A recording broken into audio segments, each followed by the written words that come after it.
ఆచార్య గారు. అయ్యా. మొత్తం దస్తావేజులు పట్టండి. అలాగేనండి.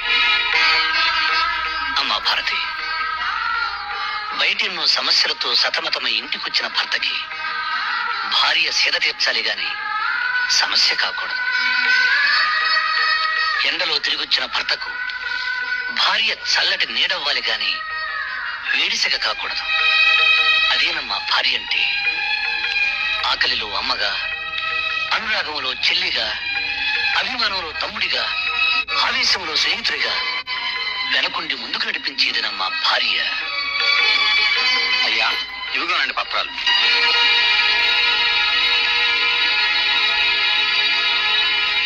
భారతి, మాకెక్కడెక్కడ ఏ ఆస్తులున్నాయో మాకే పూర్తిగా తెలియదు. వాటికి సంబంధించిన పత్రాలు ఇవి. నువ్వు ఎక్కడ సంతకాలు పెట్టమంటే అక్కడ సంతకాలు పెట్టడానికి మా ముగ్గురు అన్నదమ్ములు ఎవరూ వెనకాడరు. లక్ష్మి, ఆ తాళాలు ఎలా ఇవ్వు. ఈ రోజు నుంచి ఈ ఇంటి బాధ్యత మొత్తం నీకు అప్పగిస్తున్నానమ్మా. కానీ నా ఒక్క కోరిక మాత్రం మన్నించమ్మా. కనీసం నా కంఠంలో ప్రాణమున్నంత వరకైనా మా అన్నదమ్ముల్ని వేరు చేయాలనే ఆలోచన నీ కలలో కూడా రానివ్వకమ్మా.